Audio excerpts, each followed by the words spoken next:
I got the stuff. Huh? It's okay.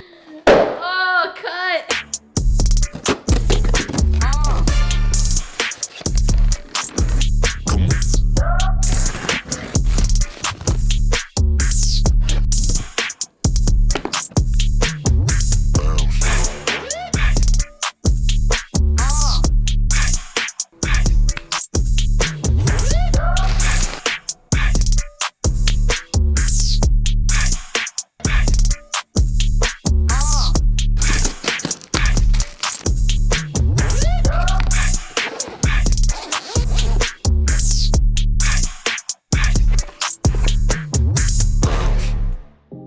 Alright, we are here. I was able to create this studio setup. Now, if you watched my last video, you would see me walk you through each piece of gear that I decided to buy to essentially make this V1 of my studio. So I will walk you through each piece of gear and show you how it's contributing to this setup. Now, keep in mind, I did just say this is V1 of the studio. So the idea here is that this is going to be a pretty basic bare bones studio, but each component chosen was well thought out to allow this to still be extremely effective and actually produce client work.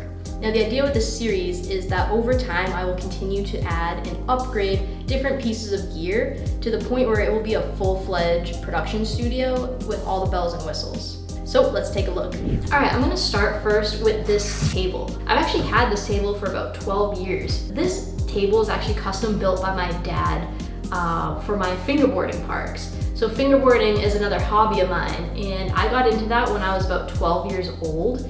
And we built this park table so that way I could set up all of my ramps and have this really long, crazy park. So it's so funny how fast forward now I'm able to give this table a second purpose and now use this as the main standing ground for my product videography. To make it more set friendly, we did recently just add 4 caster wheels to it so they have the locking brakes. And so this makes it super easy to move it forward or back depending on if I need my subject to be further or closer away from the backdrop or further or closer away from the camera. So the dimensions of this beast is actually about 8 feet long and 2 feet wide. So it is definitely a behemoth, but it does work perfectly for what I'm trying to do here. There's plenty of space within the frame. I never have to worry about not having enough room to set up my scene. So it's just awesome that I can now use this for both of my passions. All right, next we have the Impact 3-roller backdrop system. This system can either be mounted to your ceiling or the wall. As you can see, I chose to do it on the wall. Although it holds 3 rolls, right now I'm just using 2 different colors of Savage Seamless Backdrop paper. I have the Tech Green and the Thunder Gray. This is solid to have as my 2 base colors because as you can see here, we can just do any background we want, like this one, and this one, and this one, and this color, and this color. All right, for lighting, we have Aperture MT Pro tube lights.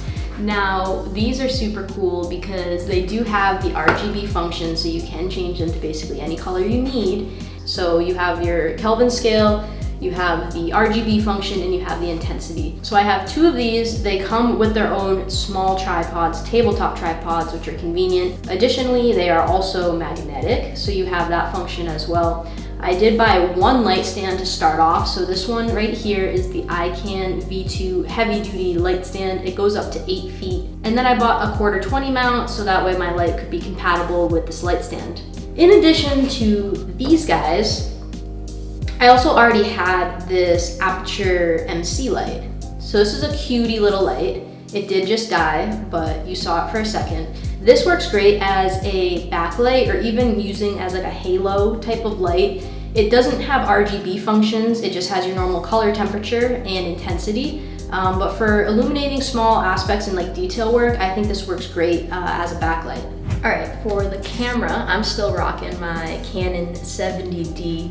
I've had this camera for probably 7 or 8 years now, but it's still holding up and going strong. This probably will be the next thing that I upgrade. Right now I have my eye possibly on getting the Canon R5C, so that'll definitely be a huge upgrade. For the lens, I have a Sigma 18-35 f1.8 art lens. I've also had this lens for quite a while now too, about the same amount of time as I've had this camera.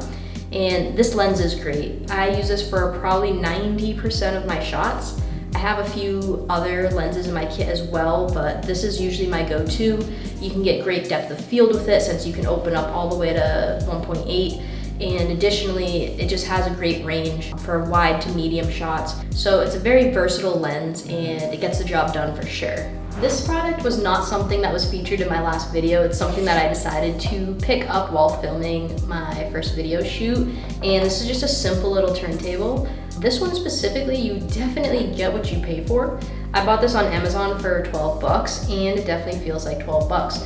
It does get the job done, especially because most rotating shots in my edits are very quick and not on screen very long, but it is definitely no edit prone. Not that I thought that it would be, but definitely something that we will upgrade later. And then all of my extra set equipment, I just keep right underneath this table. It does have a built-in shelf, which is super nice. Down the line, I definitely want to add a second level shelf just to optimize the storage, especially as I start to accumulate more and more gear. But for now, it's such an easy way to break down and store light stands, tripods, my lights, even just small things like gaff tape or props like these cereal bowls that I have here. It's big enough to hold my bounce boards and cutters and anything else miscellaneous. It's just a very easy way to be able to see what I have on hand and to be able to quickly grab things on set without having to look for them in various places. And that concludes walking you through each piece of gear for this studio. If you guys are interested, I will go ahead and link each piece in the description, so if there's anything that you're interested in adding to your studio, you can easily do so there. Now I am so excited to officially kick off and record my first video. I already have a lot of ideas of what I'd like to do for that, so I'm excited to also take you guys along for the ride. So I'm just gonna dive right into that and keep you guys posted, and the next video you'll see will be the completed ad of the video that I'm planning on filming with this setup, and hopefully you will enjoy this series as well. Thanks for watching, and I'll catch you guys in the next one.